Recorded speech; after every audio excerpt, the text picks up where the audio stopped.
Open Your Eyes is brought to you by the Belize Bank. Our country, your bank.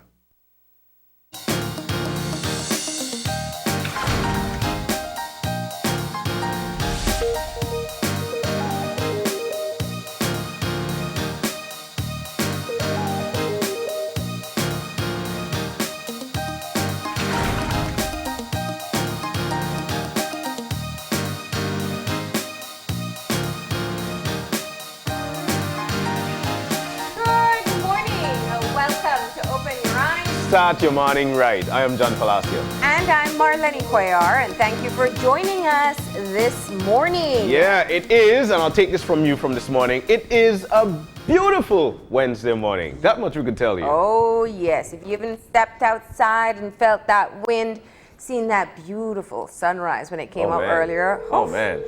All right, but we got to find out what it's going to be like for the rest of the day. We have Mike Gentle on the line. Good morning. Yes, good morning. How are you today? I'm doing fine. All right, so we're talking about how beautiful the morning is, and what does this mean for the rest of our day? Yeah, we expect these conditions to continue for today and tomorrow. Could get some slight changes for Friday, but for the meantime, generally fair, warm and dry conditions will continue. Okay. And, of course, what makes it a nice day, because we know it'll probably get hot during the course of the day, is the wind. What can we expect today? Southeasterly winds, 10 to 20 knots from the east and southeast. We can get some occasional higher gusts. These winds will produce moderate to rough seas. We have a small craft caution in effect. Okay. And or high temperatures? Okay, we're expecting 86 along the coast and 90 inland with 82 in the hills. For tonight, 80 along the coast, 74 inland, 68 for the higher elevations. And the extended forecast? Okay, as I mentioned, we expect similar weather conditions to continue for tomorrow, Thursday, and Thursday night. For Friday, we could see winds shifting to east and northeast. We could have a couple showers here and there for Friday. Okay. All right, but in the meantime, at least for today and tomorrow, we're still expecting dry weather. Yeah, mainly fair, warm, and dry. All right. Well, thank you very much for that update. Okay, welcome. You have a great day today. Same to you. Okay. All right. Well, now you know exactly what to expect when it comes to the weather. Thanks to forecaster Michael Gentle. It will continue to be warm. Yeah. You see, the thing is, the mornings are nice, and so are the evenings and into the night. But during the day, it does get hot. Oh my goodness! You see birds catching the taxis, and they prefer the ones with AC. I haven't seen that yet, but maybe you're closer to them. All right, so we're moving on to now our eye opener. Yes, and our eye opener taken from dailyom.com goes like this. Color has the ability to trigger our emotions, affect the way we think and act, and influence our attitudes. When we enter a room or see an object for the first time, our minds register its color before any other detail. The colors our eyes can perceive are like words that form a subtle language of mood, energy, and insight. Color can exert a gentle effect on the mind and body, influencing our dispositions and or physical health. You unconsciously respond to the color of the walls in your home, your car, your clothing, and the food you eat based on your body's natural reactions to certain colors and the psychological associations you have formed around them. The consequences of the decision to paint a room or wear a specific article of clothing therefore goes beyond aesthetics. There are ways to integrate color into your life that go beyond picking the hues of your decor and your wardrobe. You can meditate with color by concentrating on the colors that make you feel peaceful, or using a progression of colors to symbolize a descent into a relaxed state. Color breathing involves visualizing certain colors as you inhale and exhale. Choose to surround yourself with the colors that you are attracted to and make you feel good. And you can create an environment that makes you feel nurtured peaceful and uplifted. Aw, I really like it. You know, it's just so funny how the colors actually make you feel so wonderful. And Oh, I'll yeah. tell you what, one of the best things about our country, it's green. You know, Yeah. and because it's green, there are a lot of people who flock here to have a peace of mind. For a lot of people, when they do meditation, they actually want to be in a peaceful environment. They want to be, they want to feel that green. They want to hear the rush of the water, but at the same time see the lush of the water, and that eventually opens their mind to just think flat, think straight. And so you know, for a lot of people as well, being in the home, you want to make sure that you want to feel that you've got a Yeah. lot of space in your home. Well, I left that up to my wife. She knows the colors. And when you get into your home, you feel a sense of calmness, a sense of peace, depending on the color that's in your area or specific areas in the home. So I really reckon with this one. I think this is beautiful. Absolutely. I'm a big subscriber to ensuring, to using color as a tool, especially for your energy and your mindset. You know, we always joke around. Sometimes it's great to pop on a bright color when you need it more. Yeah. Sometimes you naturally feel like wearing it. Sometimes you wear it to influence your feeling. And I think that's the point, because it just triggers something inside of you. Like yellow does that for me. I Yeah. love yellow. And it can really, it's just bright and sunny, and that's the kind of energy that it gives me. Yeah. Other colors, I think, I mean, people have their own preferences as well. I really hate being in spaces that are just white walls. It drives me crazy.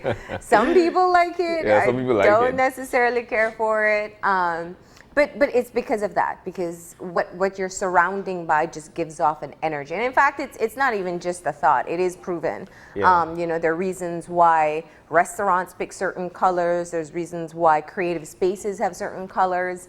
You know, classrooms as well also have, you can use color to Colors help too, to yeah, people yeah. to learn and soak in information better. So Definitely. And you and know, it's a quick search online. We really can't tell you the whole details Definitely. behind color therapy. technology now allows you to eventually find colors in your home. All you need to do is take pictures of that, insert that into your computer, and bam, you know, the colors come to you. The colors on our set, they're beautiful colors, Yeah. and it actually brings for us fun. It actually brings for us, you know, an open mind discussions and simple things like this. Yeah, and Color, it's warm and bright yeah, it for is. that purpose. It is. Color actually provides with a brand as well, and we could see that with political parties. We could see that with people who you would say, you know what, these people, they like that color, they are of this, you know. So when it comes to color, you know, those words, they're 5 letters, but when it comes to those 5 letters, man, I'm telling you, it's definitely one to reckon with. So that was a great eye opener for today.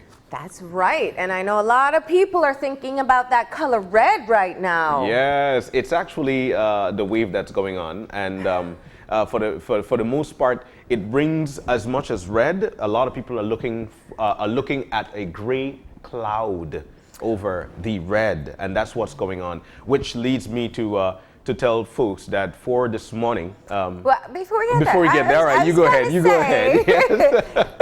And you picked up my segue. It's just Yeah. that, you know, it's interesting because we're thinking red for several reasons. Yeah. And red in color interpretation, it actually has many different meanings. Some people use it. They say it helps to evoke Oh hunger, my God, yes. anger. You know, when you say I'm seeing red, it's a power color. It's a power color, yeah, sometimes. So there's so many different interpretations for red, and it's also used for love. Love, of course, Which of course. is Valentine's Day is coming up. In case you You're thought I right. was talking about a different red here, Yeah. I was talking about Valentine's Day this Friday, and Yeah. we wanted to plug in a reminder that we have our Valentine's special coming up Yes. this Friday. So you definitely want to put it on your calendar. So that, a reminder, so you don't miss the show. It's always a great gonna show. be We great. talk about love, Yeah. relationships. We have some really honest couples that usually join us Yeah. and share their experience. And I've seen some of the stories. They're going to be so sweet. Oh, it's my going to goodness. be a great show. Marlene, I've been looking forward to it since the day we sat here and we went with the reminder following the morning tea. And, you know, this is definitely one of those segments that I love because I love listening to the stories of couple. And Yeah. then what I do is that, you know, and for the most part, people implement those things in their home and with their loved ones. So we're looking forward to this Friday. It's going to be a wonderful show. We'll be right here. We'll be with couples. We'll be sharing to you some love stories. And of course, that red feeling love. Oh, some red roses going out. But Of the other course. red that you were indicating, of course, we know that the United Democratic Party, the ruling party, is for lack of a better term, in crisis. And Yeah. there is a lot going on. And the situation is changing as the days go by. So today we're going to focus the majority of our show in looking at all that has happened and looking at the potential circumstances moving forward. This is, of course, critical not just for the party. They are the ruling party, so it has national implications.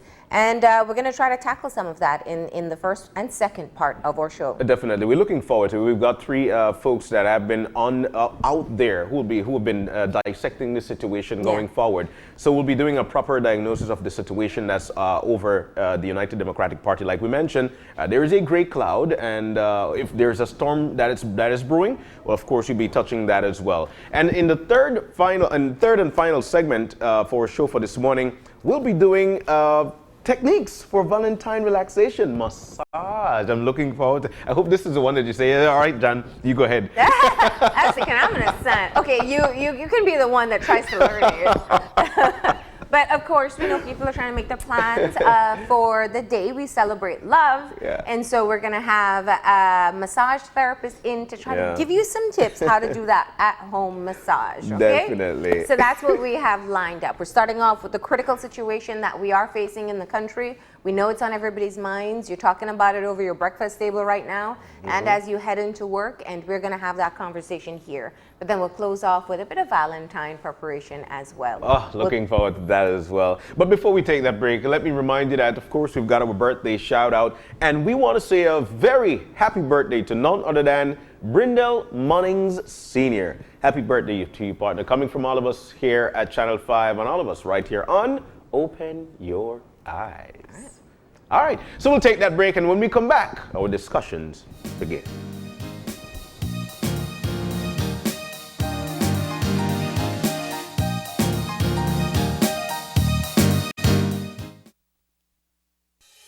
With over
Welcome back to Open Your Eyes on this lovely Wednesday morning. And we're now moving into our first segment, political analyst on current issues and the climate of what's going on as we speak. In with us is Audrey Matura, and we're about to discuss, this is definitely one of the discussions folks have been looking forward to. Audrey, of course, is an attorney, and she is also a political analyst. Can I say that? At times. I must say, well, firstly, good morning, and secondly, I love your outfit. Oh, I came to celebrate, so I gotta have the celebratory clothing, For Valentine's Day. Yes. Let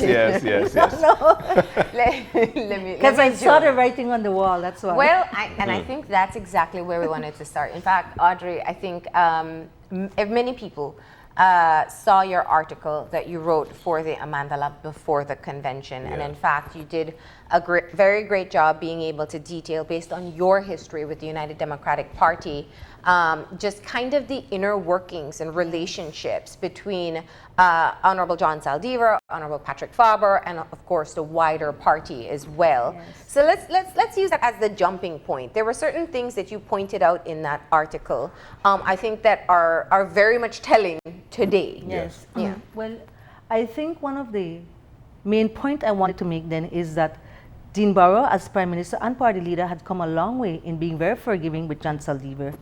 Everything I see John Saldivar doing now and being accused of parallels what he had been accused of before. It's just that then we didn't have social media. It's just that then the media wasn't as aggressive as they are today. But you have to understand what happened. The United Democratic Party had suffered a tremendous defeat. Then Prime Minister Manuel Esquivel was unable to control the level of corruption of his cabinet members. He himself I believe, has always been, to me, one of the best prime ministers in terms of how he is politically in making decisions and economic-wise, the decisions he made for the country. Okay. However, the stories of corruption were just too many. John Saldivar's name used to be called every minute and everything you could imagine. If social media existed then, they would, what you're blasting now then, imagine then it was being blasted. So, Prime Minister Dean Barrow, when he became party leader, made a very wise political decision in which he said, you cannot ever serve under my leadership. And he was basically banished away.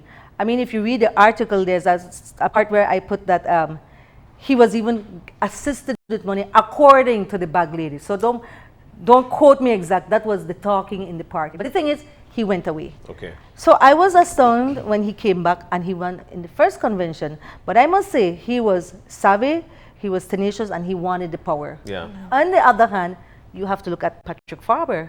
Patrick Farber was a young boy, a teenager, working his way through the ranks. His mentor was Faith Bab. I mean, Faith Bab left behind a good legacy. Yeah. You know, she really tried in her position. So that was a good mentor. And it was always as while I was there, the succession plan was always to groom Patrick Farber to become the next leader of the party. I think somewhere along the way, he got really cocky, arrogant, lost track of what it is and what it takes to be a leader. He has been his own self-destruction for petty things, but put that alongside of what John Saldivar has shown us, then suddenly Patrick Farber looks like the best option compared to John Saldivar.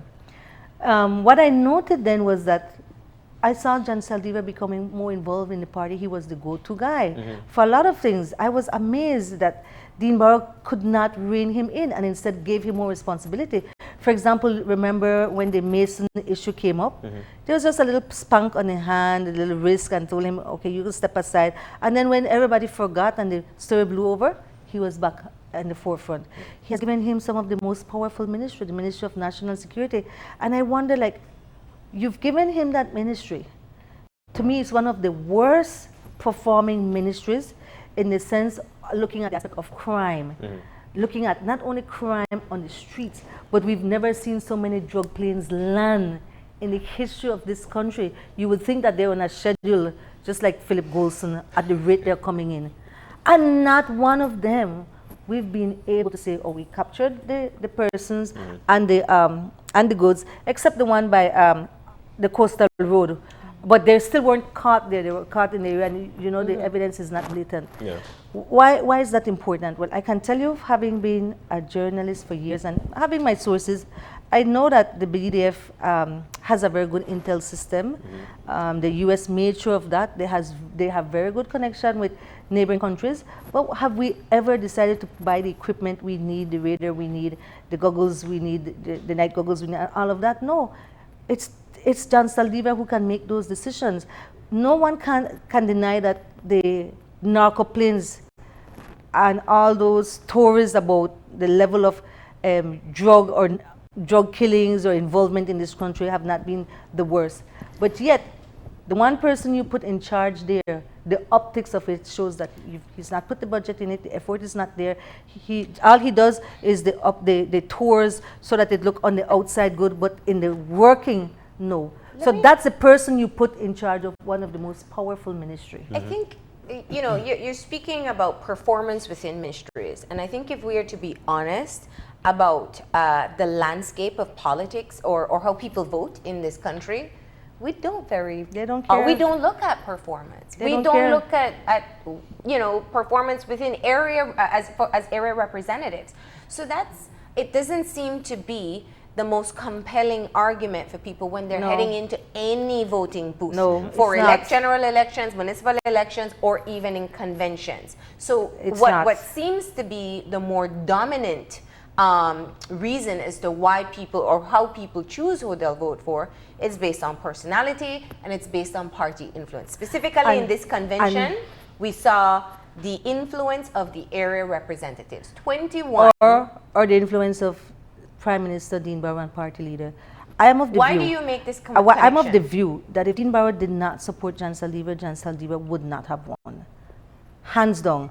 Because? They don't want to say it openly, but anyone who knows the working of the party and anyone who knows the history and knows some of the things that have happened, strange enough, although Dean Barrow said that he would remain neutral, he was really backing John Saldivar. And if you can't say it by outright acts, he did it by omissions. For example, I was just this about to left ask. Durbin thing, everybody knew the evidence was going to come out. No court will tell you that they have texts that they're putting in as evidence if they're not relevant. Yeah. If the text was only saying, hey babe, you look cute, that's not important to the case. The texts that they were saying are going to be revealed had to be related to what the case was about, and the case was about fraud and bribery and corruption and a scheme that they were running. So you knew, and let's not forget that Dean Barrow is very astute. He's no fool. He knew that if this man's name kept being called over and over, that there had to be something. Yeah. I don't think that he just sat back and said there'll be nothing. He didn't expect it to be as explosive. But yet, instead of dealing with it there and then, he said, well, John, tell me that no so. And all my cabinet ministers tell me that no so. That's not the Dean Barrow I knew. So why is it that you made an excuse? Why is it that you made room for this embarrassment? And I think that is part of where the public discourse is. I think that people going into this weekend, and we gotta look at this in the bigger picture. You know, the only reason this information came out on Monday versus Thursday is because of a snowstorm. And that's Imagine. what delayed everything in the Utah Imagine. court. Because Yeah. it could have very well come out before the convention. But that's too late to talk about. The issue here is that many ask, why not delay the convention? Exactly. Why not wait one more week to see what's going to happen in the court and use that, at least either clear the air or confirm the suspicions? And for some reason, that did not happen. So that was the first reason people were scratching their heads going into Yeah. this weekend. And I then when think- the results came out, I mean, we've gotten... We weren't surprised. You hear people who have an aversion to talking about politics, asking, what's happening? Well, you see, this is my analysis, and I'm going to speak or give this position based on the persona I know to be Dean Barrow, on the persona I know to be Patrick Farber and Faith Bob, because Faith Bob fully backed Patrick, Farber. and the persona I know to be John Saldivar. Something really serious had to have happened for Dean Barrow to ditch his succession plan and let go his golden boy and pick up back the persona non grata he once expelled from the party. So let's figure out what happened somewhere in between there. That doesn't make sense. There were some writings on the wall. We saw that one occasion where Hugo Pat was the deputy prime minister, or acting prime minister, I should say, out of the blue. Okay, so let's stick a pin as to one of the events that we know happened. Joshua Perdomo. Yeah. Joshua Perdomo is a perfect example of inner corruption of the party. I not for 1 minute believe Dean Barrow that he doesn't know that that's Carlos Perdomo's child. It's like me having a very good friend and they say they don't know that Leo, Anthony, and Ariana are my kids. That's BS, outright. But what happened, what was telling there? Here is Patrick Farber trying to show that he wants to charter a new party where these things should not happen. Everybody involved in politics knows at some point everybody has dirty their hand. They compromise somewhere. But some of them still have a little bit of principle where they say, I won't draw the line. I will draw the line here. Yeah. The ironic thing about that was that when interviewed, Patrick said, it basically said it's wrong. And I'm sure that And the if he other had been people, there, he wouldn't have voted. and that he's sure the others really didn't understand or whatever, as though they were told to go along. Yeah. What happened with that same case? Jan Saldivar sits on the committee that had to vet that proposal to pass this, or allow this write-off. So here is now, there's an internal struggle. Patrick saying publicly it's wrong, and Jan Saldivar voting along with, I think, 4 or 5 other ministers saying, let it go through. Yeah. What does that tell you? It tells you that Saldivar is capable of and willing to do whatever it takes to stay in the good grace of Dean Barrow. While Patrick was speaking his mind and was just being honest. But what? I said I'll tell you about the persona of Dean Barrow. Dean Barrow, as the person I knew, as a leader I know, that I experienced with, loves control. His favorite statement to me used to be, he who pays the piper calls the tune. I never forgot that. I heard that at least once a week. So could you imagine, he believes that the future of Patrick's political life is in his hand. And he is the piper. He's calling the tune. And here you have this feisty, stubborn child saying, hey, I don't agree you should have done a 40,000 write-off. We gotta put this into perspective, because it's beyond just going against a control issue. It's not very often that you see members of cabinet speaking out against a decision made by cabinet. That is not.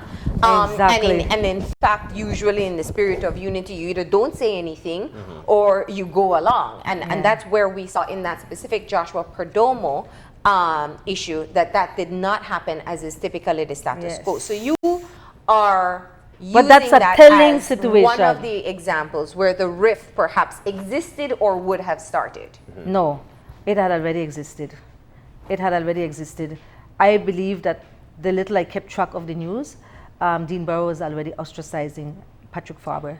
It seems as though I cannot put my finger on what could have been so bad that Patrick did or said that Dean Barrow had to get rid of him. Because to me, all indications is that we're trying to get rid of him. So you're saying that and remember, the tentacles that Dean Barrow has, you have to look at the power base that Dean Barrow has. Dean Barrow has influence, control over most of his area representatives. The few who went with Patrick Farber took a chance. They took a chance. It's like political suicide. But somewhere along the line, in the inner working of the party, people had to have known what was the main issue that was making them go in polar directions. I am told, and I could be wrong, that Patrick Farber had indicated that as when he becomes leader, he was sure he would be leader. When he crafts the new direction of the United Democratic Party, the kind of nepotism that Dean Barrow has allowed, that there was no room for that. So it was his indirect way of saying, Dean, your clan, this is Tabi that can go to every ministry and get what she wants.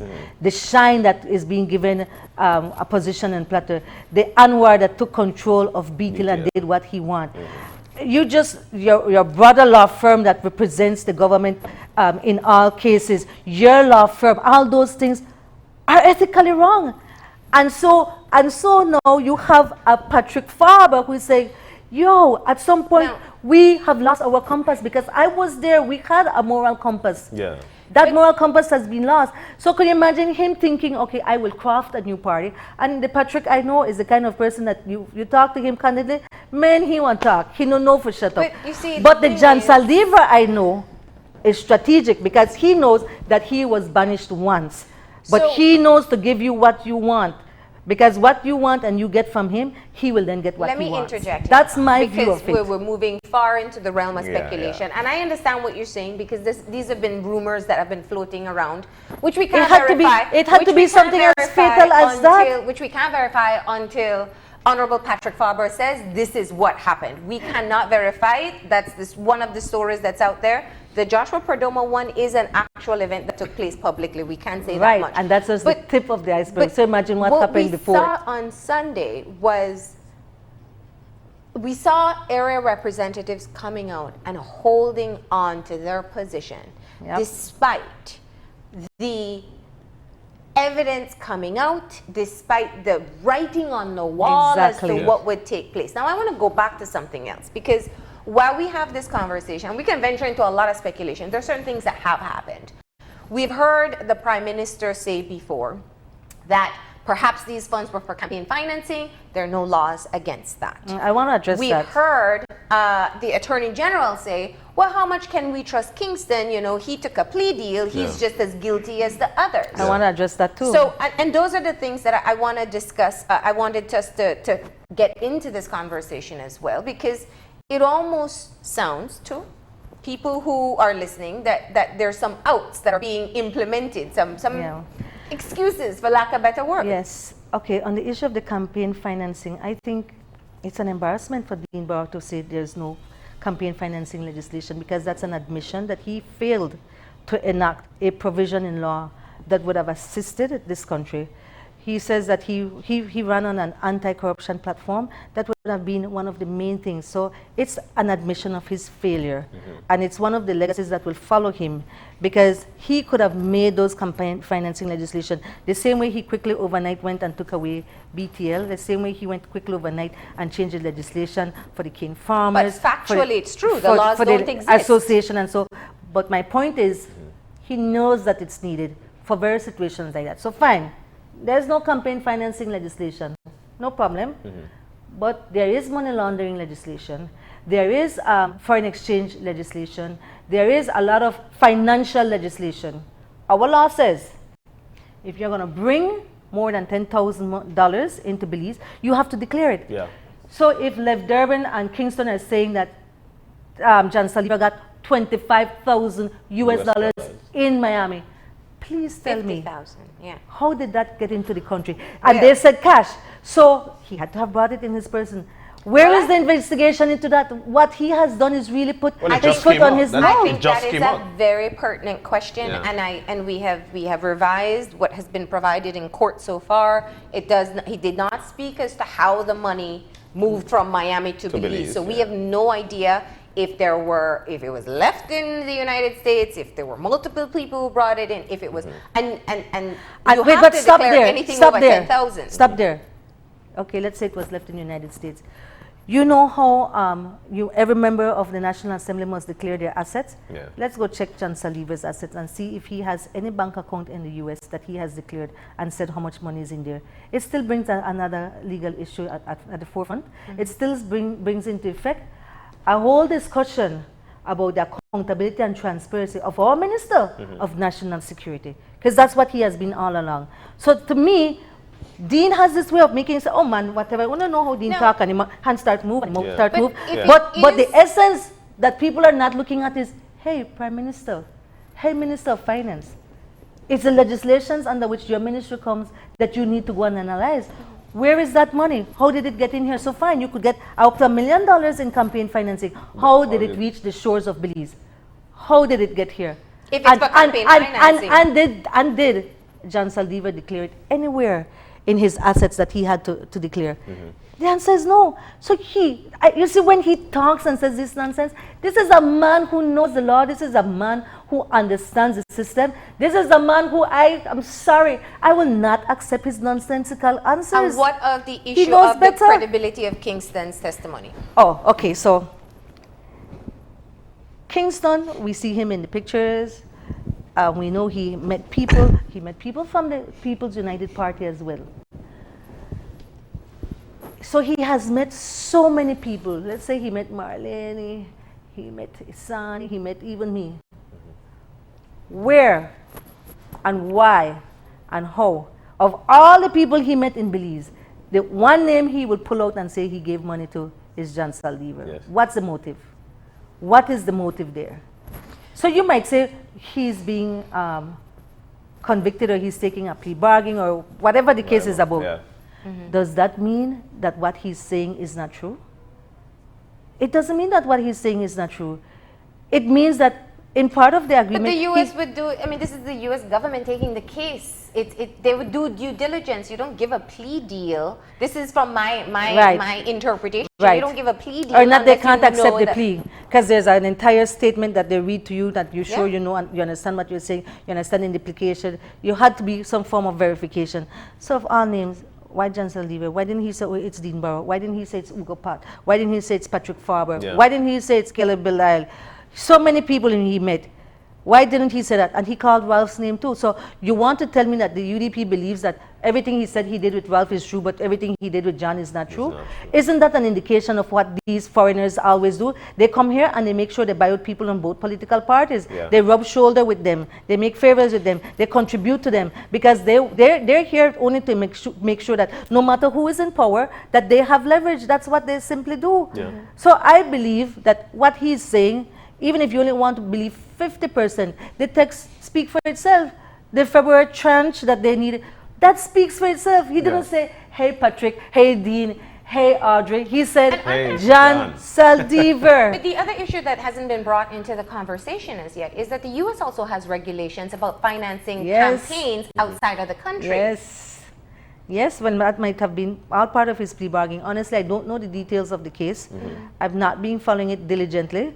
I trust their system, how it operates, but I can tell you under their system, for those type of financial crimes, they would have done their due diligence. They would have had to have evidence. When you see men plea, trust me, it's because they know they can't get anywhere out. You saw during the Mueller report, Yeah. how many big men that you thought would have never fallen pled guilty because when they come to you with the evidence, they have the recording, they have the writing, they have everything. What do you do? It's best you plea because what you will get on the plea bargain is far less than if you go to trial and you get convicted. Yeah. And a person, and I'm telling you as an attorney, I only make a client plea because there's no other option. As long as there's a fight, we're not pleading.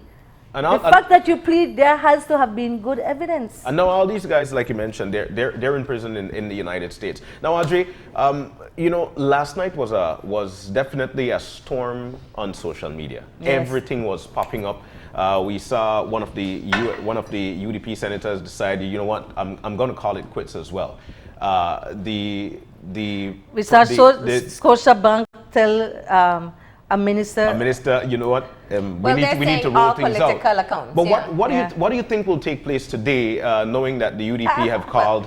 I'm Yeah, not sure if I'm yeah, jumping the gun here, but right. what do you think No, no. will take place today? Well, my view, might be wrong, is Yeah. that from what I saw from the convention, John Saldivar was officially sworn in as party leader Why do you say this? because he is the party leader. That's what the convention.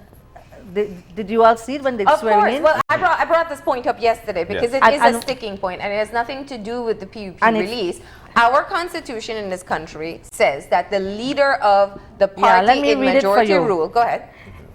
Section 37 of the Belize Constitution, it says, whenever the Governor General has occasion to appoint a Prime Minister, he shall appoint a member of the House of Representatives who is the leader of the political party which commands the support of the majority of the members of that House. And if no political party has an overall majority, he shall appoint a member of that House who appears to him likely to command the support of the majority of the members of that House. This is very important. It's important because having now been sworn in as party leader, under their constitution, under their process, he should now become prime minister. The only thing that can prevent the Governor General now from appointing him as prime minister is that a majority of the members of the House of Representatives would have to come out or state publicly or through some statement that they are not with John Saldivar. Now, this is so ironic because convention day, the majority was with John Was with him, Saldivar. yeah. Well, So he should really be elevated to the position of of prime minister, not only party leader. But let me just The UDP gave a, Thank you. press release saying our constitution says X, Y, and Z. Your constitution, UDP, is nothing when it comes in the face of the constitution of this country. This is the supreme law. Section 2 tells you anything that is contrary to this is null and void. Well, two questions I have about this. So their position, if they did not want him to be elevated immediately to the post of party leader, they could have called him party leader designate. And then the swearing in would have taken place closer to when the Prime National Minister Assembly leaves is office, dissolved or election is called or so. So on the literal interpretation of it, this is what I say. Let He me get to the point is here. supposed to be Yeah. prime minister, except So the release from the United Democratic Party has said that the UDP constitution Right. Yes. is saying that the leader is allowed to carry out his term, because it could be a female, Yes. their term until and in the meantime, essentially Saldiva would be leader delegate or leader-elect, which we see in other places. I give a very primary example. One of the things that I've watched is the taking of the oath of Honorable John Saldivar on the day of the convention. Yeah. Now, we just saw in Guatemala, for example, the handing over of power, which takes place it takes place a few months after, where the oath is taken on the day that the Exactly. power is Person handed becomes- over. that's the Yes. same thing in the United US. States, Trump took his oath when he took over presidential power. But he had one from the November before, and if we until use January the he was. example of what took place at the convention, Chairperson Alberto August started the convention as the Chairman, chairperson, yeah. endorsed Michael Perifete. Michael Perifete took his oath and then assumed the control over the rest of the convention as the chairperson of the party. Right. So the fact that the oath was taken, I think, is still something that it is what seems to be the most misleading point. Had he Yes. not taken the oath, Yes. then I don't know if they thought about it, if they realized what would have Is it happened. perhaps an But what's afterthought? very telling is that there was supposed to be a press conference today. Yes. It would have been John Saldivar's first press conference as party leader, and that has been cancelled. And instead, there's an emergency meeting of the party council, of the cabinet. with the prime minister. And I can only assume, and what the results would say, is that he has to see who commands the majority, Yeah. because that would be the telling point. They started a train rolling down this track, and I gotta see how they press the brakes. I mean, this is like very, very telling time, and it's very historic in context of everything, because their constitution has never been tested. Yeah. I remember Who's when the the UDP has never been. But we tried this to is find the it. first It's time not they- available online. This We'd is have the to get it first from a time that party they- organ. This is the first time that they're actually having an election for a party leader. The PUP has more experience in that. This is the first one. But- because remember, Manuel Esquivel just said, I lost my seat. That's it. I had said if I lost, I would hand over. He went to the Biltmore. There was some kind of handing over, and Dean Barrow emerged as But party it is Party also leader. the only time a leadership convention has taken place while the party is in power. Yes. And so that's where there are a lot of uncertainties. Having a leadership convention when you're out of office, you know, you're not worrying about who stays It's or true. ascends It's the true. prime minister. This is the first time that was a part of the history that was taking place on Sunday that perhaps we didn't say enough. So this is the first time we're testing out how a party constitution will, whether or not it will go against it's the really- constitution of It's the really country. historic. It's absolutely historic. 20 years ago, oh, it's more than 20 years ago, when I was involved with the party, I remember I was part of the consultations to revamp the constitution, because the previous constitution is very old, and they looked at all these things. This is the first time it's being tested. I don't know what was the final product over the years. There may have been amendments. Yeah. But the thing is, based on what played out at the convention, that was under their constitution. Yeah.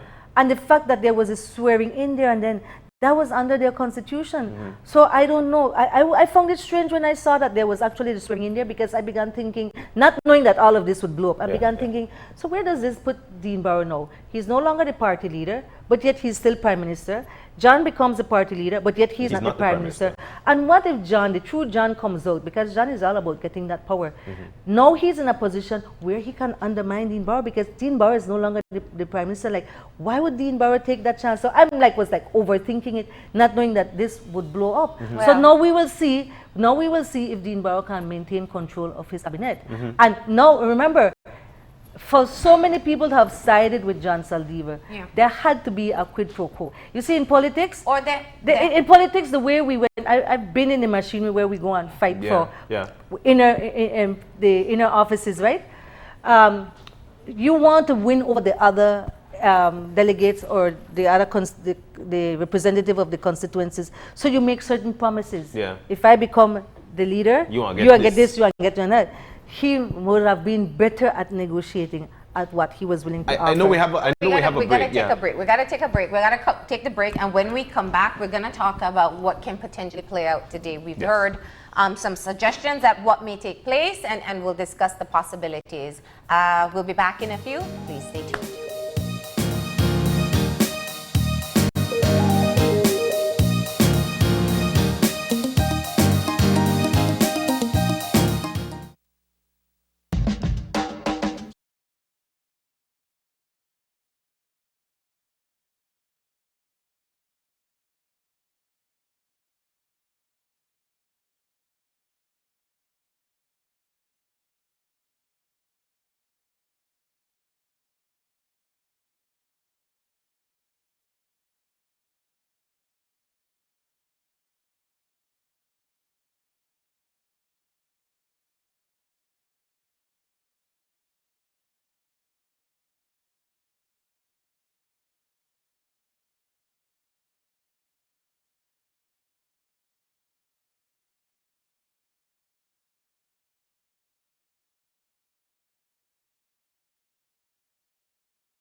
are just tuning in, we are joined by Audrey Matura, who we know as an attorney, of course, as one of our political analysts and someone with a good experience in the United Democratic Party to help us to dissect, understand, and play out the different possibilities as to what is taking place. Yes. Currently, there are a lot of unknown factors. We've looked back as to how we got to this point Yes. in the first place. And now, in this part of the show, we're going to look forward as to what can potentially take place. So let's just set the backdrop here.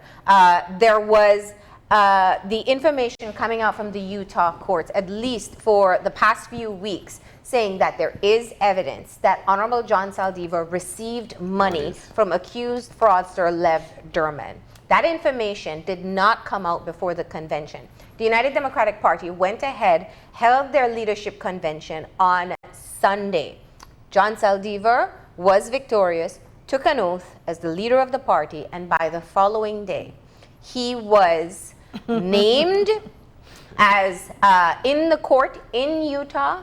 The information was produced, text messages produced. Evidence was produced. The evidence was produced. The witness spoke of giving the money, When, how where, much money. how- And where, how, yes. All the details were released.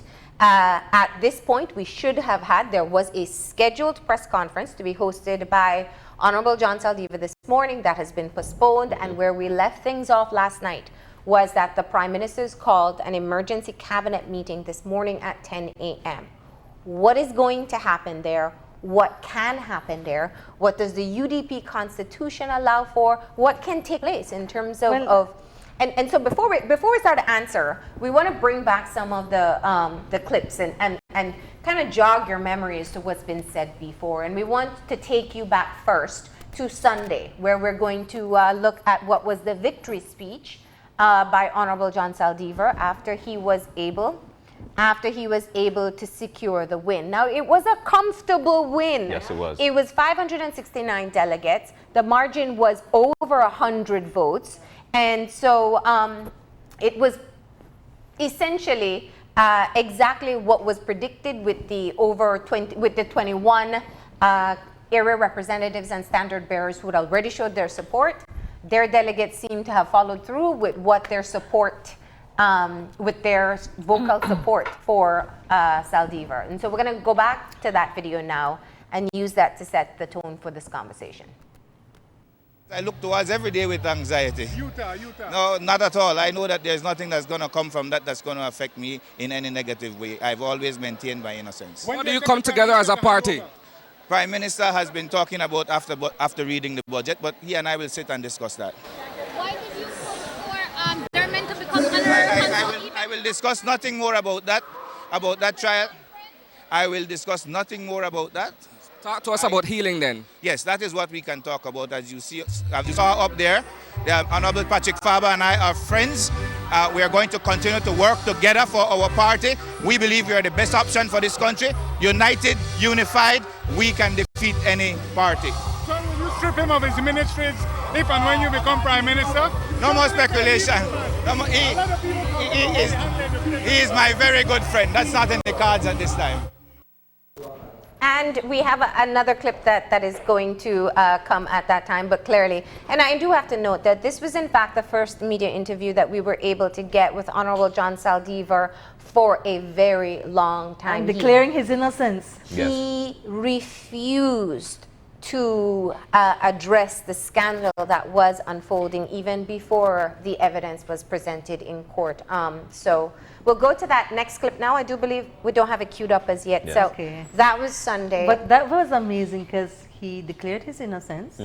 But indeed, like you pointed out, he says, unless there is evidence. I just think he underestimated the U.S. court system. He really thinks it's like a Belize court system that a lot of things just don't come out. They have the evidence. Yeah. The Well, evidence is there. let's follow up with that next portion of the interview. Congratulations, sir. Let's begin by talking about how you're celebrating this victory. Celebrating with my people, like I said earlier. Thank God for being such a wonderful God to me and to my team. Throughout all the tough times, he brought us through this one. How difficult was it for you, considering everything that was looming over, or still continues to loom over your head?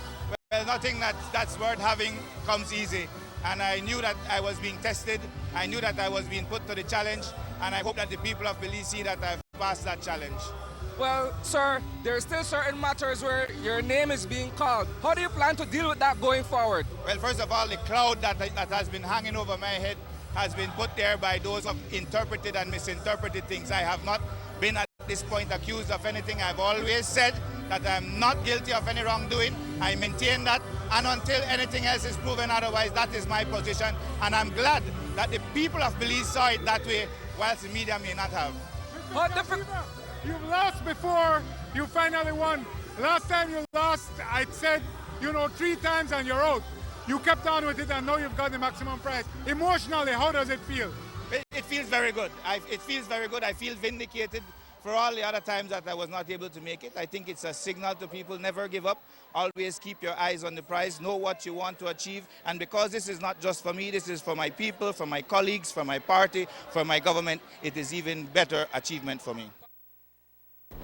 And that was the clip that we wanted to actually air. Amazing, Yeah, amazing your thoughts on what that? he said, because until something otherwise is proven, he says, and it has been proven now. It has been proven.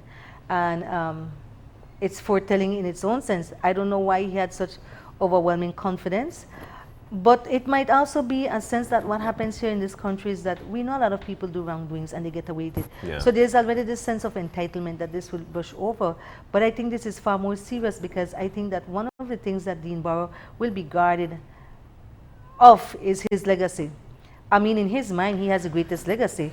Because he's so egotistical, he can't even step back and notice that you've had one of the worst legacy, especially because you came under an anti-corruption campaign. And I think that the legacy issue is clearly something that hasn't been introduced into this conversation. But let's just go back to this, because I think this was a very telling moment. One, because it was the first time Honorable John Saldivar responded on video, because he'd done Facebook posts before. This was the first time that he'd responded to the allegations, and we'd heard it before, that it was concocted by the media and blown out of proportion by the People's United Party. And those who don't like him, he said, yes. And those who don't like him. And he said he's innocent until there's evidence that proves otherwise. And we have seen where evidence has been provided in a U.S. court. And now, think about it, why would Lev Derman just say, of all the people I met in Belize, John Saldivar is the person I gave Kingston, 25. yeah. I Jacob mean Kingston. Kingston, sorry. Jacob Kingston, Why yeah. would Kingston say, No. it's $25,000 to John Saldivar, what happened yesterday was the testimony that said very clearly that there was a $50,000 transaction. There was a cash handing over in Miami. There was a commitment for a $25,000 monthly stipend. One of the quotes from the text is, waiting on the February tranche, or something Yes. along those lines. Yes. So there is now information and text messages and witness statement to say we did give John Saldivar money. This is critical, because in the Prime Minister's press conference, when he addressed this scandal, And he defended John. well, he said he asked his ministers, and I'm not going to attempt to quote him because we have the video for ourselves. So we'll go to that video now. Other question. Did anyone in this room receive funds from Mr. Lev by way of an electronic transfer? And the answer came back no. If it turns out that indeed there is evidence to show that a member or two members of my cabinet received funds from Mr. Lev, they will be held to pay. I'm not even going to. I want there to be no misunderstanding. I'm not even going to get into the fact that, well, even if somebody is shown to have received, let's say, the $25,000 a month, but there is no allegation that the monies were given to the minister in return for that it constituted, in that Latin term now made famous by the one and only President Trump, in return for a quid pro quo.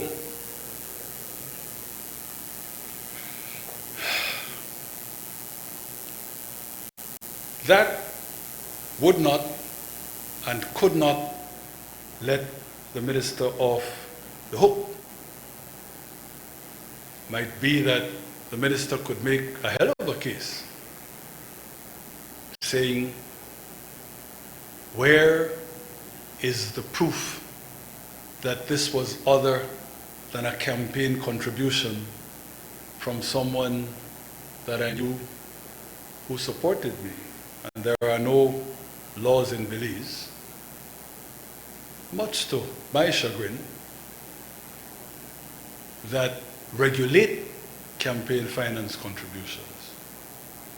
But I wouldn't need to get into that sort of an argument with the minister, would I? Because even if that could be shown to be true, you lied to me and you lied to the cabinet in saying that you did not receive any money. QED. That in itself is a basis for me to say, sir, madam, you cannot stay in any cabinet that I lead. All right, there you had it. Very good. Yeah, the Prime Minister making mention in that press conference of what he would do in the event evidence coming out from what we've been hearing, which you just heard there. What I like about what he said, right? He didn't even go into all the legalities. He's basically saying, I've invited you into my cabinet, I've made you a member, and you lied to me.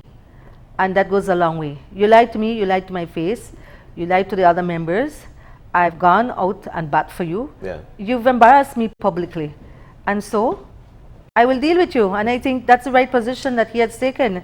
I think that at the juncture where he is, it's the only decision he can take. To do otherwise is then to become complicit and to go against everything he had said previously. Remember, in the previous press conference, he basically said there was no evidence.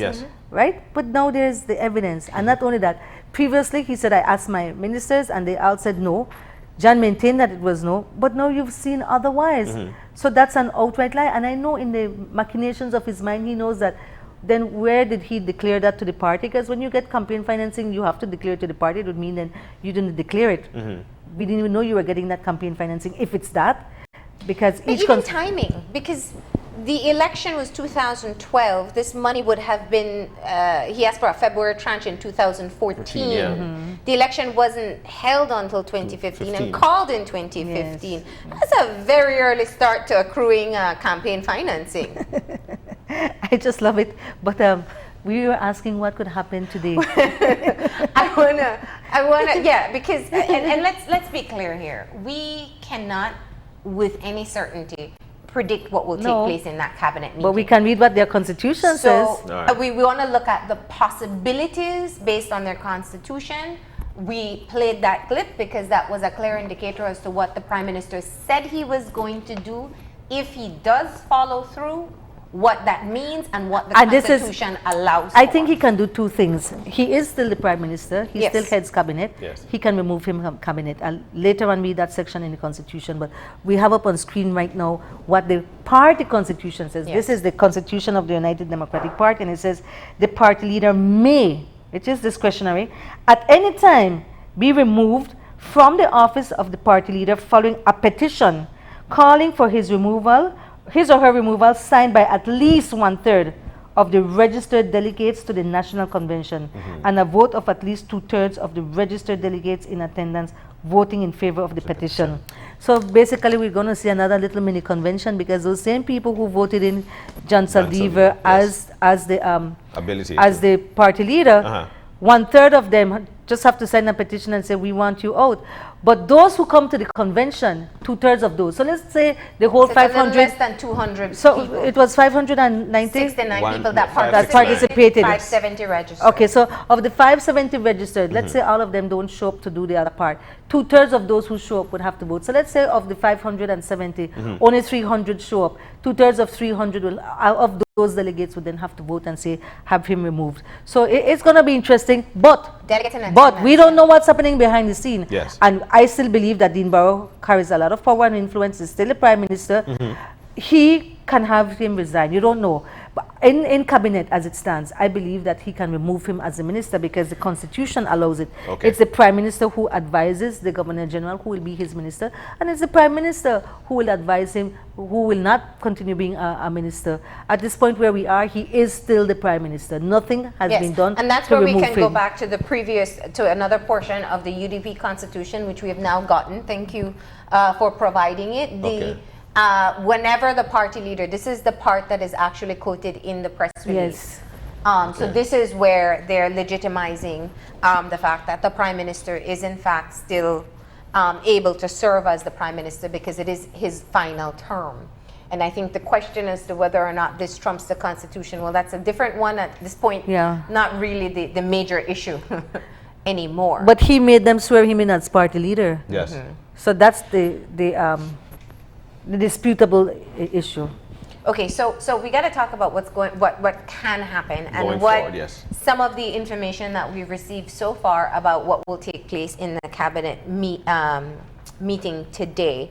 That essentially one of the suggestions we've received is that the Prime Minister will ask the new party leader to step down. However, he is looking to rally his own troops to dissuade that decision. Okay. Explain this to me. Explain. Is that able to happen? Explain that to us. It doesn't matter what troops he rallies. You go back to how you recall a minister. I think Dean Barrow has to operate at two levels. He has to operate within the party to have him recalled as a leader, except if he gets him to resign and save some face and avoid this nasty fiasco that it could be. So he can address it from that level, but I think he can address it from an even more powerful stance, wherein under the Constitution, he can have him removed from cabinet, because remember, the Constitution is clear at section 40 that is that there shall be, in addition to the Prime Minister, such other ministers who shall be members of the National Assembly. And here, the provisions, here, those people are appointed by the Governor General, acting in accordance with the advice of the Prime Minister. So that's a very powerful position where he has to remove him from cabinet. Remember, if we go through the recall system that they have, that won't happen today, because you see right there, You need to get the delegates. you have to have a national convention. So 1/3 of the registered delegates to the national convention, and a vote of at least 2/3 of registered delegates in attendance So one voting. or two options. So A petition, which means they sign it. yes, right? 2 stages. Sign a petition, 1/3 saying for his removal, and then they would call a special convention, because it has to be, that's the intention, because it says registered delegates in attendance voting in favor of the petition. Which will take some time to put together. Right, it's like the referendum. We needed 10% to activate the process, and Yeah. then there should be an election. Here they're saying 1/3 of the registered delegates must sign the petition, and thereafter there had to be a special convention, and those in attendance would have to vote and say whether they agreed the petition or not. So the wording of the petition is important. Yeah. Now, that has never been tested. That would be amazing to see if they bother testing that. But we don't know what can happen behind the scene to avoid destruction of the party, to avoid the party legacy being, the legacy they think they've made, being destroyed or anything.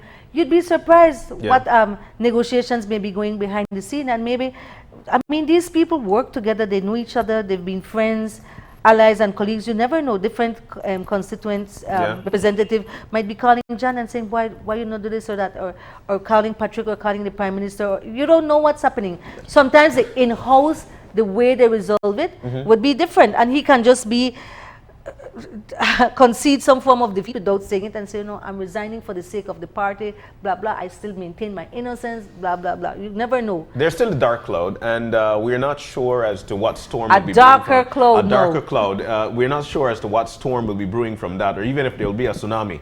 But let's jump on the side of the opposition party, the People's United Party. What do you think that they can capitalize from such thing in terms of an election being called? Of course they can, What but do you think they happens failed here? miserably. I'm sorry, they failed miserably to capitalize on this. I mean, let's leave it there. So yeah, and I think let's keep the focus on what's happening today, because of the implications nationally. They're just too reactionary. If Honorable Saldivar resigns as party leader, He can still be a minister. He can still stay. The other option is, of course, that he's removed, or will he be fired, as the Prime Minister said? Well, I cannot see the Prime Minister allowing him to remain a member of cabinet. I think when you hear that interview for Dean Barrow, no matter what you think happened behind the scenes or speculate he knew or whatever, I think for him, the death knell for John Saliba is that you lied to cabinet. Yeah. I gave you an opportunity. Yeah. Because sometimes Yeah. you could go to your party leader and say, you know, boss, I messed up, this is what I do, and then they go into damage control for the bigger picture and the sake of the party. Yeah. He didn't do that. The Prime Minister is saying, I gave him an opportunity. He told me there's nothing that will come out, that he's safe. He said he didn't even take any money, and the evidence is saying otherwise. Yeah. So I think the mere fact that he lied brings publicly the issue of distrust, and the mere fact that the Prime Minister, I think, went to bat for him publicly at that press conference he had, where it was a nice way of defending him while trying to look like, you know, I'm giving room, but it was really a way of defending him and throwing Patrick under the bus, because that was important. The timing was important. Had he addressed that there and then, Patrick Faber would have become the party leader. Yeah. Well, They had to go through with the whole the play. entire convention, and you know, I think we'll always ask, why didn't they wait? But Because looking at this further, we saw less than 24 hours later, I know. Honorable Patrick Faber The shortest lived resigns as leadership. deputy prime minister with Yes. the resignation of Faber. Yes.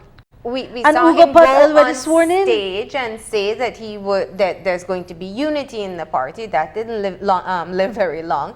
Now, I mean, it puts things in a strange position. One, because this entire exercise on Sunday was carried out to all just be undone within a matter of days. Yep. Money And- spent, emotions riled up. Yeah.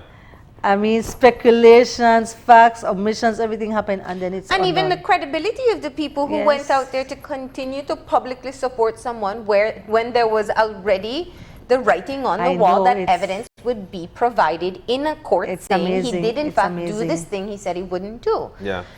So But look it all at the bright plays side. out, he's fired. Look at Is the bright another side. convention to be held? Does the deputy party leader then step Becomes up the- as the leader? Does Yeah. the failed national leader delegate then become the leader? Nah, There's no. a lot to Yeah, figure out what's no. going to happen next. I don't think it's that simple that it would happen. Anyone will just succeed. If the deputy leader takes over, it would be in the interim. Okay. But Dean Barrow still being there, it would make more sense that it falls back on him. But we don't know. I can't say. Those are decisions that internally the party have to make.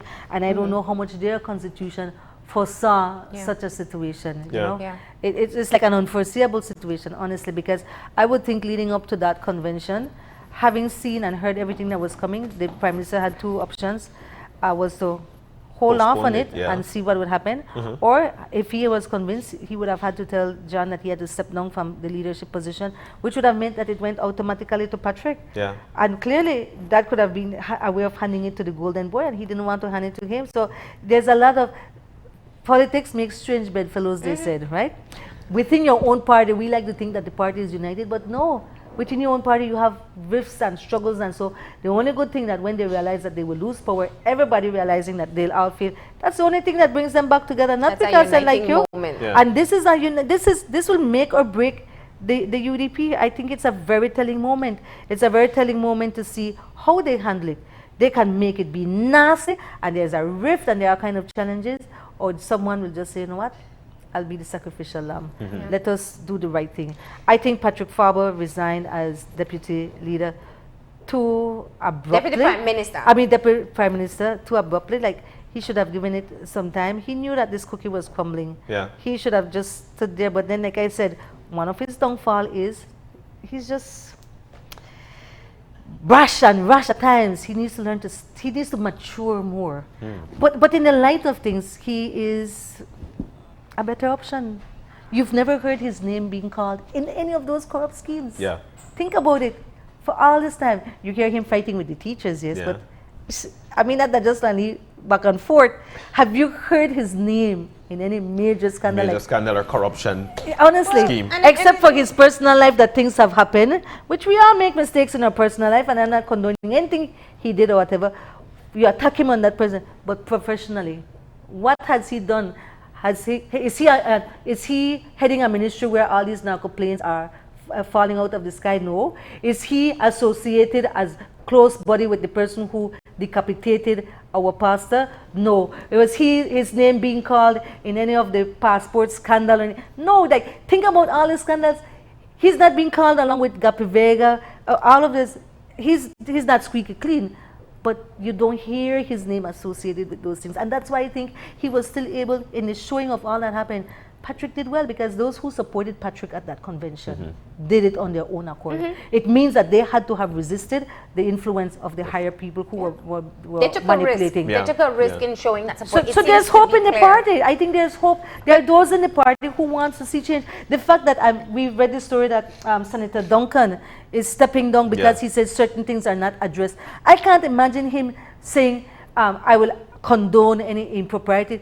I could imagine him saying, if you all don't address these improprieties, I can no longer associate my name with the party in that position. So there's something going on deeper, and you have to remember, also the head of a financial institution. Exactly, a financial institution that needs to operate overboard. And although he's known to be very close friends and allies with the Prime Minister, you know what it is to tell your good friend, sorry man, I date you, but I won't tolerate X, Y, and Z.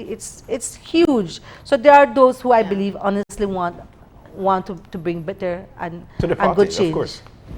I think quite a few questions are still left unanswered. I think a lot of them are going to be answered hopefully Today. by the end of today, by the end of this morning. We're hoping, you know, what will happen in terms of the fate of Honorable John Saldivar is one that is yet to be told. If the Prime Minister follows through with his commitment, what then happens in terms of how the leadership will be decided? We do know this. He is ready to retire from politics, so there has to Maybe be, he'll stay on. Maybe he doesn't follow through with his But he has already done 3 resignation. terms. Yeah, he did his 3 terms. He did his 3 Yes. terms, and there's a provision that. But there is also, Which I you think know, was whether there'll be a amended. new national convention, whether there'll be a new appointment, whether there'll be support behind a new candidate for leadership.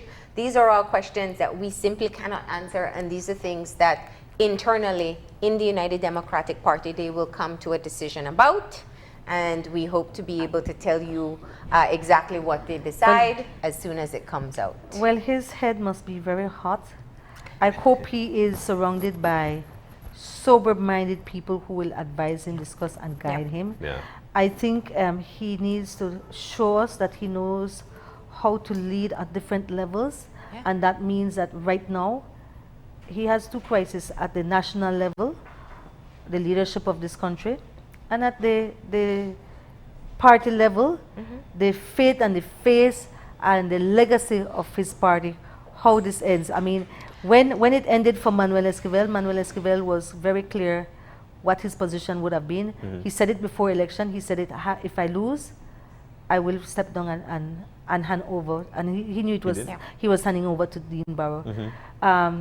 When he did that, he never went back on his words. He never wavered. He was clear cut. Dean Barrow has said, well, you know, it's time to hand over to someone. I am leaving. But the way he's leaving now, if he really wants to leave, is much more difficult.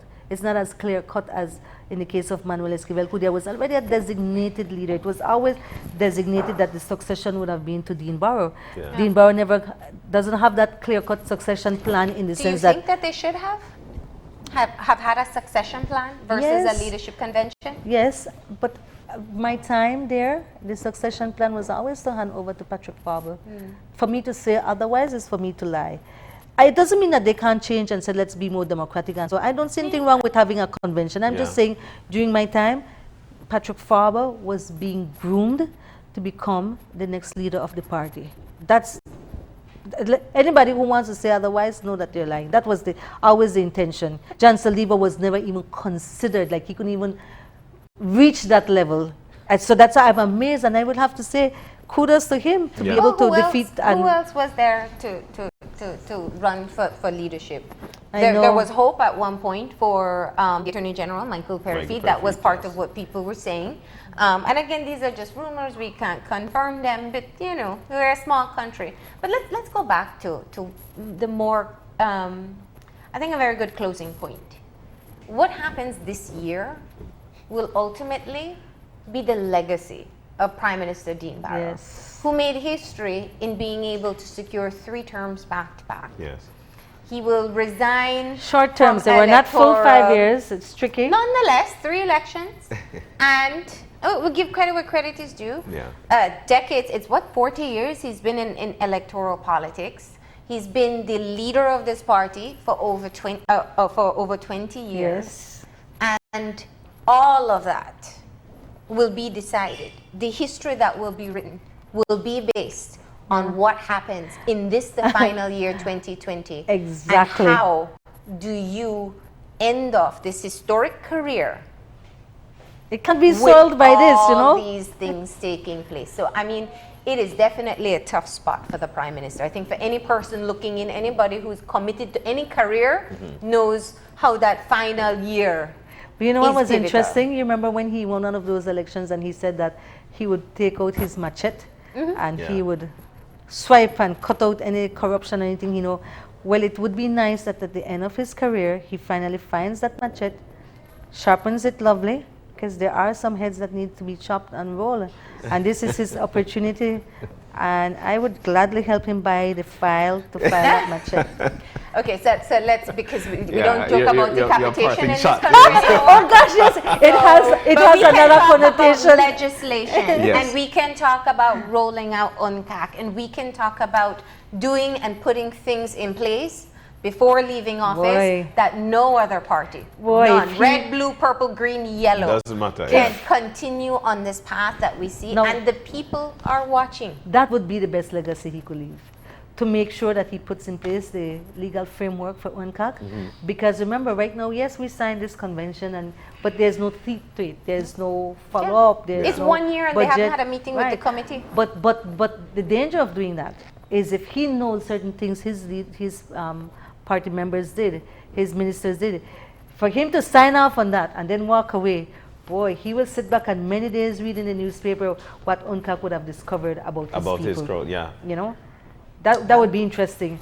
But it would be something good to end with, having now had this experience, and it would also be good for him to end with the election campaign financing legislation. It's long overdue. Why are we spending so much millions on election? Why, when election day, we still have people campaigning and banners still up? And you know, why have we allowed our nation to get to this level? Many people say, you think it can be rolled back? I said, I find it hard, because imagine everybody, a majority of our people will go vote because they get something. If we've legitimized bribery, that's why I like writing about that. You all notice that I keep banging at that, the fact that he was one of those who violated the Finance and Audit Reform Act and then changed the law to legitimize his illegal act. The recent decision of the Supreme Court tells you again, he violated the law, but then the CJ said they'll give him an opportunity to go and fix it. Make it retroactive too. That's not right. You know, those aren't things that are right. Wow. So it's hard, you know. Me being the critical person I am, I'm seeing in one end of the spectrum where you yourself have acted, and I believe above the law by using the legislative power that you have to try and legitimize that which you knew was wrong because you violated a legislation. And now you're leaving, and you're leaving in this mess, I am saying, and here you have the opportunity to make right all those things, to use that same legislative power you've always had to say, you know what, I've matured. I've seen the light, hallelujah.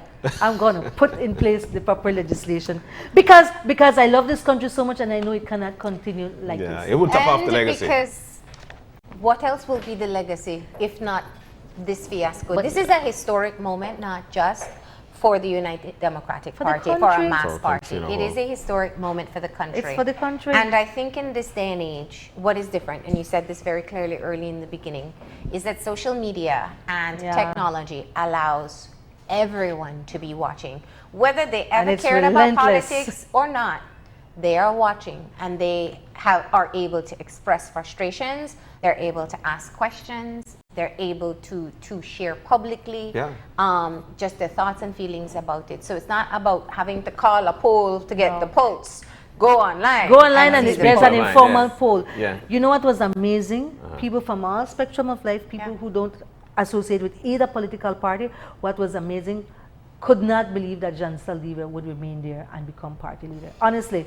And people were saying, making all these comments, but why? Why is that important? People say, well, you're not a member of the party, so why do you care? Of course I care, because I have to go vote and I need to know what are my options from the two parties. But this is where the media plays its part, because if it wasn't for the media, then all these shenanigans wouldn't have been out there just like that. And people wouldn't have been able to just chime in and say, you know what, this is how I feel about it. But Audrey, it was a great conversation, definitely. Yeah. I know, I came to be part of the party to see how things will work out, and I honestly wish them the best, and I hope that the Prime Minister makes sober, wise decisions as to what's the next step, and that we feel a sense of comfort in this country, you know. All right. And that we get some answers to the questions that are still lingering, and we hope we have them by the end of today. As we said, there is an emergency cabinet meeting that will be held in Belize City at 10 a.m. We will be providing updates for you throughout the course of the day on our Facebook page.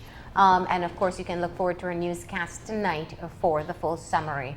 We have to take that break. We're actually going to shift gears completely because Valentine's Day is coming and you can't give your spouse the excuse that, you know, news me too hot. You have to have something planned. And so we're going to get some tips for couples massage after the break, so stay tuned.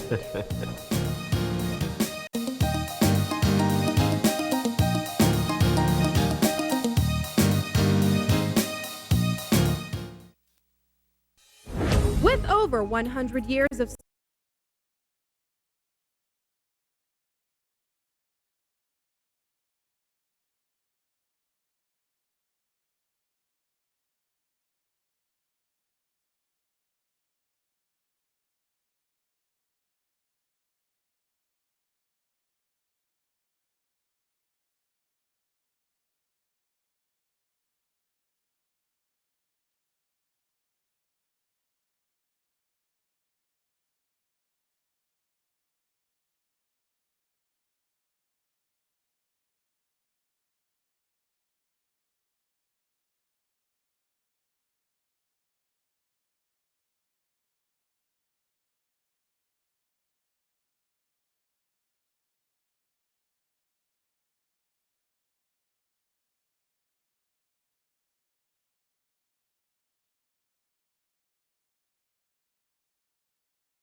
back. Just like that, the Wednesday is winding down, but we've got one final conversation to break through. As a matter of fact, it's not even a conversation. It's a nice, soft feel to a wonderful end to Wednesday morning. Now, it's actually massage techniques for Valentine's relaxation. While we had a tough conversation a while ago, we could always have this conversation while being relaxed and being massaged. Now, in with us, we've got actually Michelle Williams, who's the owner of Shanti Belize, and Dwight Marwin Pot. They got all your name there, just to let you know.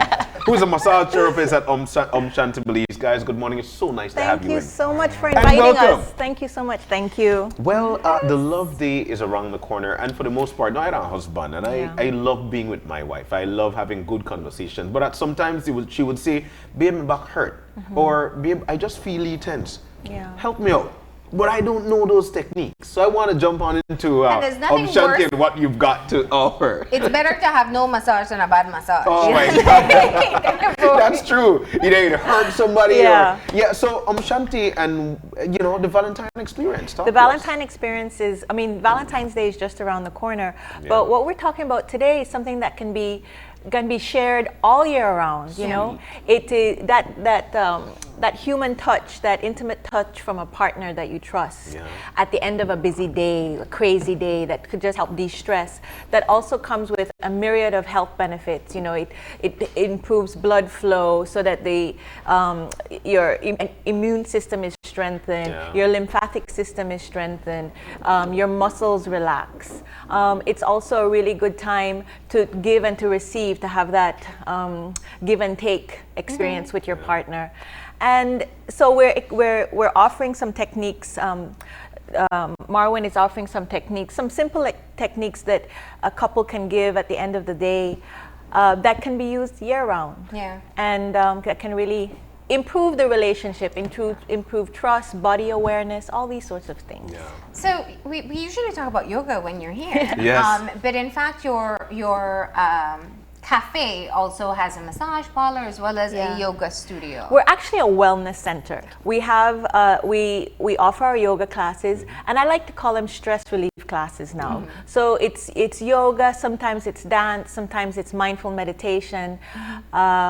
We do classes in the pool, but we also have a holistic spa where we offer natural seaweed wraps, coffee wraps, scrubs, massages, a myriad different types of massages, polar reflexology.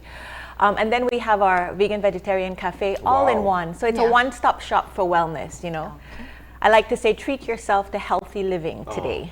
So, I feel healthy just by you saying it. You can definitely give like a certificate or a professional to do the massage. Someone like Dwight may be able to do that massage for you. And we will be talking about how you can do something at home, right? But I want to talk to Dwight a bit as to how you got into becoming a massage therapist. I was always into being physical, in touch with the body. When I was younger, I always wanted to do it, and one day I got the opportunity to study it, and I fell in love with it. Yeah.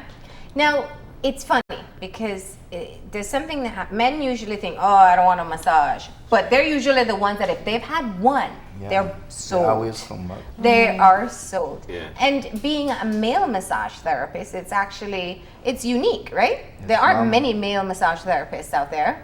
No, And being a male massage therapist, it takes a lot because everything is sexual. Or that's the thought. That's the thought. So they have to actually really have a lot of trust in his ability to offer a really good massage without feeling uncomfortable. But I have to tell you, we have 2 massage therapists on staff. We have a female who's the lead massage therapist, and Marwin also is offering, he's a very good Thai massage therapist as well. So I think Thai massage, not thigh like your leg. Thai. Thai as in Thailand. Yes. What is the difference between that? It's got to be clear. Break that down for us. I like to call it lazy person's yoga. Because we get you into postures, but like I do it as well, and Marwin does it. But we actually get you into the postures. You just lie there, and we just guide you how to breathe. It's like a workout in the bed. Okay. So they stretch you. Yeah. So you guys do the stretches for you. Move the body, the limb. You move my hand. You move my. Oh, so that's a Thai massage. Thai massage. Yes. Okay. Thai, Cool. not Thai. Not Thai. Just to clarify. So Marvin, one of the things, like you mentioned, there are not a lot of guys who takes up this profession. And how do you feel about it? How good is this for you? And why would you recommend that I do such thing or get into it? Well, for me, it changed me spiritually. Wow. You get to see life in a different angle. And you're always helping people. Yeah. You change people's lives. Yeah. After somebody come off your bed, you could see the tranquility. face, Yeah.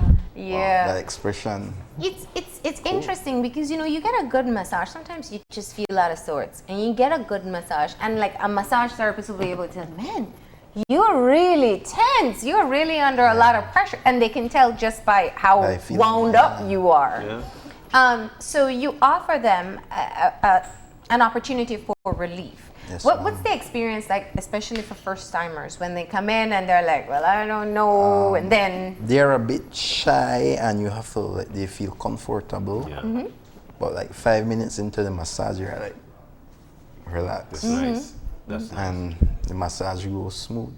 and there are different types. What's your different favorite types. type? Like she said, Thai. Actually, my major thing is just like I put everything together and make my own. Okay. Wow. Okay. And every day is a learning process. Okay. So you research, you make it into your own. I think it's important too, as a massage therapist, to really find areas of the body that's stressed that the person that's coming for the massage doesn't even realize they're tense there. Yeah. And so that it's actually knowing the body so well, and there's an energy appreciation involved, where they feel that they go to an area that is stressed without even the person that's on the table telling them. Yeah. And I think that our massage therapists, both Giselle and Marwin, have that ability, have that gift for sure. So again, let me get into the importance of a massage, and because I think, like Marlene mentioned, us guys, we don't want nobody to, we don't want to get a massage. How important it is to get a massage, and how often would you recommend to get one?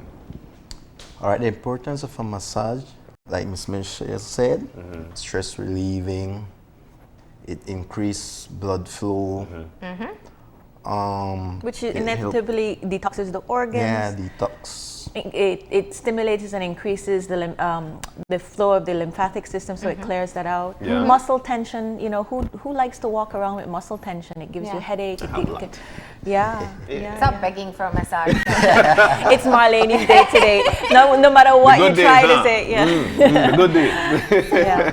But it's also recommended. I mean, especially for people who go to the gym, they don't know this. They actually should do massages. Yeah. I would recommend it like maybe once a week. That would be best time. That's a nice self-care practice. Yeah. for sure. All right. keep your body aligned. So once a Yes, week would that's be a good part. That's a good point to align the system, align the body. What do you do? Because okay, so nobody has ever tried giving a massage. It looks easy. Oh, just like pinch them a bit. Yeah. It's not. It's a lot more complicated. What are you doing to the body? End of the day, it takes touch, and it's very hard to explain. It's like the right amount of pressure. And like Ms. Michelle says, it's energy. You touch somebody, you know exactly where to touch them. You can feel around. Yeah. You know where to apply more pressure, when not to apply more pressure. It's really quite an intricate practice, and it's an intricate art, because you can actually hurt somebody too. Yes, you could. And I wanted to jump. The last time we did some massage with you, Mish, you actually brought somebody to do the walking massage. Yes, and I got that one. Yes, I got that one. But And what did it feel like? It was actually a relief for me. It felt nice. As a matter of fact, it was us. We were but for the most part, people would say it hurts. It really hurts. But why would they say such thing? Is that the technique? Because their body is inflamed, and you need to release that. Sometimes the massage is gonna be hurt, then just relaxing. Just at the beginning, it's gonna be painful. You ready to And relax? some people like it when it hurts.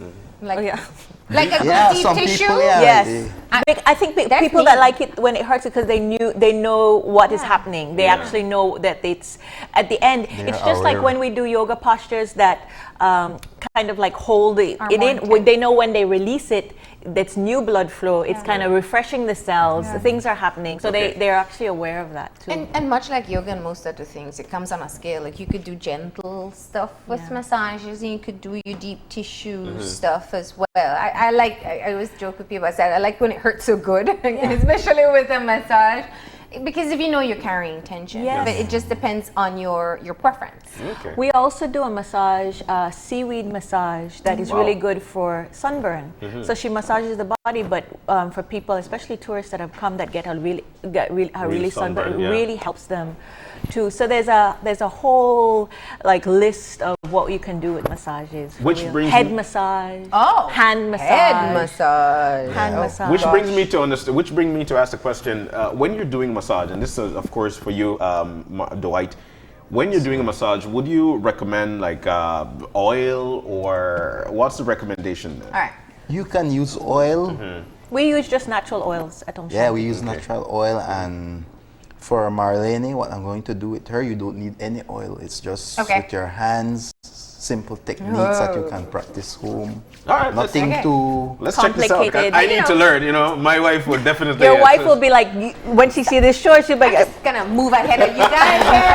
I'm gonna get my massage going. Yeah, let's do it. Let's do it. And I want to learn. So Marlene. Notice I'm helping myself Yes. here. So you let us know exactly what you're doing, because this one definitely I need to learn. You see, some So- wine afterwards. Now let's keep in mind that we're trying to get people to learn at home. That's the most important thing. And maybe we could try to do a head massage on you, because I have a feeling I might be better at that than like on the body. All right. Is this good for the So camera? first things first. What do we look for? Shift. What are we feeling? What do we This way? want to feel? All right. I'm looking in on her shoulders for any tension. Just relax.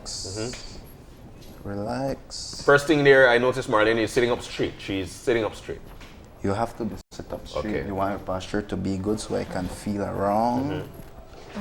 She kind of have a little tension. I can feel it in here. Oh, Right? tension. Does it hurt? Oh, Yeah, that's from the previous conversation. Everyday life. All right. Feel around. In massage therapy, you really can't use your hands a lot. Okay, eventually it give you arthritis. Arthritis. Oh, okay. So I where would does the just- pressure come from? The pressure? Like when people are doing it at home, they might want to dig their No, fingers no, in. no. All you do, you hold your hands like this and in a circular motion at the front and at the back. Okay. So you're working the thumb. You're working the four fingers in the front. Yes, sir. Okay. There you go. Oh, this is And of so course, we've good. got some good music too. We've got some. I mellow know, they've music set this, all we need is candles and a little dim light. too. Some wine. Okay. What I will do now, I will take her hand. Okay. I'll come this way All and right. let she just relax. Could you put your head this way? All right. What I'll do, just with my forearm, gently massage and feel around. Okay. Feel around Yeah. in a circular motion. Yeah. And at the junction where the upper back, the elevator scapula and the neck meet, Yeah. I would gently press, but your shoulder has to be in line with your Elbow. elbow. Okay. And for you, Marlene, you move it forward. Your neck, your neck, your neck, your neck. But do it slowly. Oh. You can control the amount of pressure. Oh yeah, I do Oh, feel yeah, it. right? Yeah. And you can, if you want more, then you'll see your neck even crack. Just Yeah. All right. So how do I know how much pressure to You should apply? put 70% of pressure, and the rest, it's up to Marlene how intense she wants it. I think it's also important to have communication with Yeah, your you with have your to spouse. You have to communicate. talk. How's that working for you? Okay. You know that also increases the intimacy. You're becoming more aware of her body, Yeah. of his body, and it adds to the whole experience. Yeah, So- then I'll take my next forearm and I'll come over her like this. You can put your hands down, put your hands down. You can do that again for me. Yeah. All right. So gently. Yeah, as you put your neck down, you feel the pressure increase. Come to the side, round. And me, while I'm doing this, I can drink my glass of wine. Okay, man. I'm glad for that. So I know I could take some wine as well. Yeah. All right. So for Marlene, what are you feeling? What are you feeling? Fantastic. Okay. I'm just thinking, okay, we can't forget to do the next side. And you see, while he's applying pressure, there's a compression that's take place, and then when he releases, blood flow. So this new blood flow that goes through the system there. Okay. To the side, So that push also it helps to with the side, inflammation. I mean, it's very, and it's a I'll very build your Okay. mobility a bit. there's a lot of health benefits to it. You know, and I definitely could reckon that, because having a quick blood rush following your muscles being, you know, I'm sure that's feeling excellent. This feels amazing. Or you're just trying to rub it in, but that's okay. You're gonna get your head okay. massage? Or no worries. Show my face. So great. What I could do now. Okay, so I'm with gonna your put leg my too. Leg too. And What just I'll work- do, I'll press on here and stimulate behind her forearm Oh. and just squeeze. Keep in mind, this is just one side of the body. That's I know. And you And can this go into is- her hands. Wow. Yes. Okay. Like in the In the palm? palm. Yeah. Okay. I Okay. can just squeeze into her hands, feel around where all her tension is. I can even come to her Because you hands. carry tension in all parts of your body. Yeah, That's your what feet, your people- hand, your head, Yeah. your hand. jaw in particular. That's why face massages are good, because a lot Yeah. of people have very tense jaws. Yeah. Yeah. But also I wanted to add, when a couple are giving and receiving massages like that, when you release tension, there's also an opportunity for there to be better interpersonal relationship, because you're not tense. So you're letting go of that physical tension, which will eventually help with your mental. That's perfect. And then so you're better to better able to communicate. And you know, if you're better able to say if something isn't working, and then the other person is receiving it in a more diplomatic way. So it really, the benefits of this type of practice within couples not only lies with the health, the physical health, but also with your personal The relationship health. If you're walking around tense and you walk in and you know you're consumed with that in your mind, and then your body is holding it in. If you release it, that's one step closer to having. Yeah, let's face the Let fact, me you better become the next snappy side. if you Yes, become miserable. please. We could do the next side. Yeah, now. so here we go with the next side. Okay, no, I'll be fair. So we're trying to get people, other than just having me enjoy a massage, so we're trying to get people to learn how to do this at home. So the first thing you said was the technique. The technique, the hands with the circular motion. Okay. You feel around Okay. the trapezius muscles. Okay. You feel around. After that, Like you that. come and you put your hands down. You put the neck on the side. I come with my forearm. Again. Yes. I feel around Yeah. in a circular motion. Yeah. And you're gonna feel the tension, right? Yeah. You're gonna feel. And where it hurts, and at the junction between the neck, the upper back, and the elevator scapula, Yeah. they have a junction between that, and you just press on it Yes, right there. right there. And you swing your head. Yeah, move her head. And that's where she can control Yeah, the she pressure. control the pressure. Oh, okay. All right. So I know what to tell my wife now. Be in control of pressure. But you know the importance of, like you mentioned, Yes, you Michelle. will win all the points you need if you just do like this that. at home for your spouse. I gotta say that much. You know, you gotta give it a try. Now, is there anything you need to be mindful of that you don't hurt your partner? So Yes. they won't have your experience. Yeah, They're gonna use your trapeze methodology yeah. and the pressure on the shoulders. What I would recommend, less pressure. If squeezing too much, you can bruise them. Yeah. Yeah, you could hurt And you somebody will by hurt doing them that. more. Of course, So just of course. something gentle, like a gentle massage. And don't use your Feel fingers. around. Like the Yeah, don't dig dig in it. Tip of the bigger fingers, yeah, tips. yeah. Yeah. Just let it flow. Yes. It's something that flows. So it's all about the flow. Energy, yeah. So let's quickly talk, because time is not on our side. Let's No? quickly How talk do you about. feel? See I her feel shoulders. amazing. I know, my lady. Let's quickly talk about Good to go Opshanti again. and of course. Maybe we Stefan. could talk while you're getting We your will head. do a head You go ahead massage. and we could talk about. Really? Oh, your head Because I Yeah, feel there we go. it's also head massages feel great, one. Yeah. But also it's a lot easier Yeah. for people to Relax. try at home. Hook, So- hook the Your boy up, tense man. toe. Yeah. all right. All right, well, so we how do we start start- with a head massage? I will come here. Yeah. Just feel around, cause we carry a lot of tension So you in put- here. Okay. Hands on the temple, I guess. Yeah, and the and then- temple. Just relax. I feel somebody I make a meme directly. I'll come around on the head Yeah. in circular motion. All around. All right, so this is nice. This is good.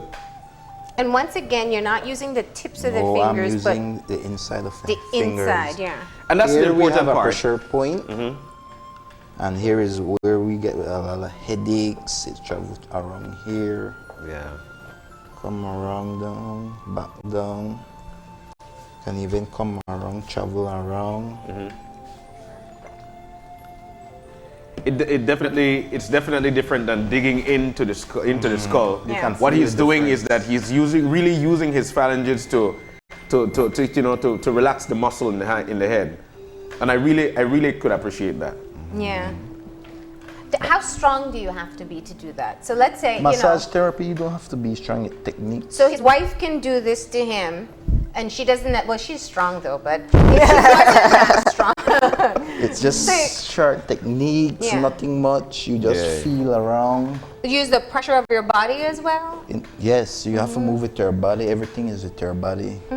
Come around, down, Down the sides. side. A lot of us carry a lot of stress behind the neck as well, so you Yeah. can come. I can show you a technique. You're gonna interlock your hands like this. You'll come around, put it back on his neck, and in a circular motion like Squeeze this. that way. Squeeze. Oh, okay. Squeeze. Yeah, that's a lot more strength than if it was my fingers. How that feel? Yeah, it feels very good. But you I can feel, can- what I you can can feel the do- pressure being applied. I can stretch his neck for him. Nice. I'm greedy. I feel jealous of that now. All right. Woo! Now look at my hair. Poor thing. Okay, we'll give you a chance to fix up. That was, you know Wow. what? So, something to try at home. First of all, let's go through those tips. Don't use your fingertips. Use like the insides inside. here. In a circular motion. In circular motions. So how do you detect when there's a tension point that has to be, like you feel the difference? It actually feel like a little ball in the shoulder. Yeah. So as you touch it, you're gonna jump. Yeah. You know it's right there. Yeah. And you just want to keep on putting, applying pressure on that area. Not too much. 'cause Not you're too gonna much. hurt Communicating also, how is Yeah. this working? Do you want I more? Do you remember want less? like how I said with the neck, you control how much pressure you want on you. Yeah. So the more you pull it to the side, Yeah. the more you're gonna feel The pressure. whole. Yeah. You know, one of the things, especially giving massage, would be that your hands tend to get tired for the person who is actually doing the massage. How do you continue to build that stamina so you're I able use to? a lot of elbows. I can use my knees. Okay. Yeah. I can use my feet. Yeah. Which is why you go with Yeah. using your forearm or your elbow here. Elbows. Yeah. Okay.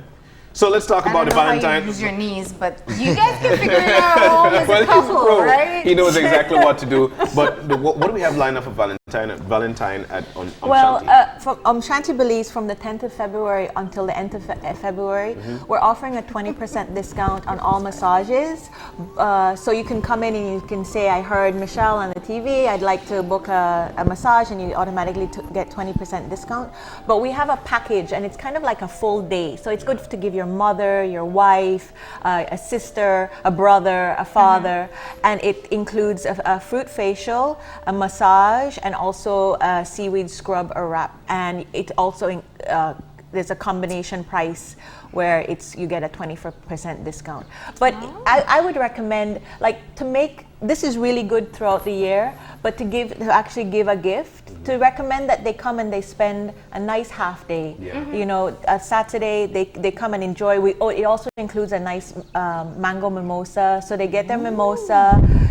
You experience the facial, which also gives you a facial massage, your full body massage, your scrub scrub so you exfoliate as well. And then you sit and you have a nice meal, a healthy meal that's delicious, that's kind of like that nice homemade comfort food. And then you go back and, I think one of the things that any person will really appreciate is to be given an opportunity to give themselves self-care. Of course. And I think if anybody's interested or wants to give their partner or a friend or somebody that they know is really stressed out, this opportunity of just a nice half day. But if not, 20% discount on all massages. Lovely, lovely. Thank you. If you want to contact us, you can go call 227-2247 or email us at onshantibelize.com. Easy. Yeah.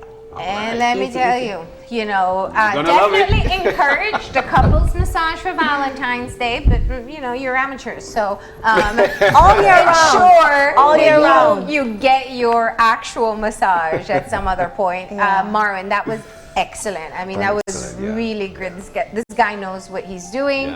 I feel relief in like 5 minutes just in my shoulders. So I think just imagine an definitely recommend. Look us up on TripAdvisor too. All our massages are 5-star, highly rated. We really take pride in the whole concept of stress relief, self-care, healthy living, and massage is definitely one of those. Thank you so very much. Thank you guys. Excellent. All right, there you go. So you have one of your gifts for Valentine's Day. You know what to do now. Get your oil and start your practice and get ready for that day. We actually have to take a break. When we come back, we'll have our wrap up, so stay tuned.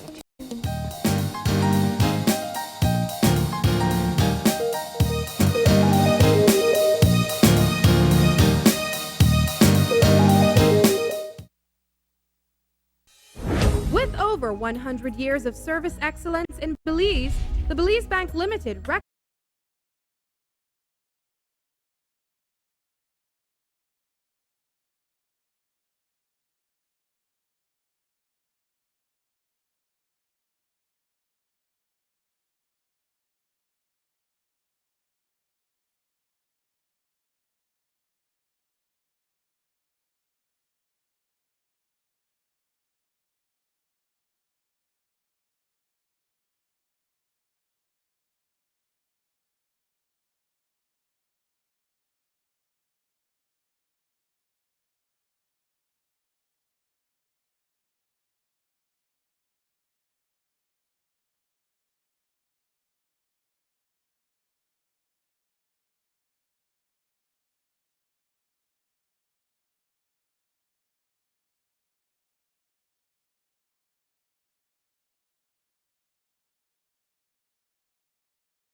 are back. Just like that, we have come to the end of our show for this morning. But we had a very important conversation this morning, along with Arjun Matura, who is actually an attorney on the current situation and the current cloud that is over the heads of the United Democratic Party. I said it before, I'll say it again. There are a lot of questions. We don't have the answers, and Audrey can't provide them. What she did was provide context in terms of what has taken place in the past, what we see happening right now, and the answers as to what will happen next will be a decision made by the Prime Minister and his party, and in that cabinet meeting today as well. We will provide you updates throughout the course of today, and you can look out for updates on Facebook, and you can also look forward to the newscast tonight where we give you the summary of what takes place. Definitely. We're looking forward to that. We also want to say a big thank you to Michelle, along with Dwight, for teaching us the art of massage. Do you think you can do it at home now? I think so. I think I could do it. Yeah. I've learned a lot, not to use your like the tip of your phalanges, but actually work along with the creases of it. The pads of your fingers. That would definitely make things better. And if your hands get tired, switch up to your arms, your forearms, your elbows, your knees. And these things are whatever you can figure out to do. Yeah. The point is, I think it's to encourage closeness with couples. It's an intimate moment that you can do with your partner, and a great way to celebrate Love Day that's coming up. On Friday, we'll be having some couples in. We'll be having some wonderful conversations with them. And I always say each one teach one. So we want for you to stay tuned for that as well. Tune in again on Friday. Tune in on Friday for that conversation and learn new techniques with couple techniques, of course. Looking forward to that. It was an excellent time. Thank you so very much. If you've got any questions, any concerns, drop us a line. We're at oye@channel5belize.com. You can also drop me a line at Marlene_OYE at channel5belize.com. Find us on Facebook at Open Your Eyes Easy, and at Instagram at OYEBelize. I was waiting for that. And remember to tune in. Sorry, I'm so zen right now. I know. And I'm good. Remember to tune in. Yeah, you remember to tune in tomorrow morning when you open your eyes to start your morning right. As per usual, keep your eyes, your mind, and your hearts open. We'll see you soon. Enjoy your day, please. I just love it.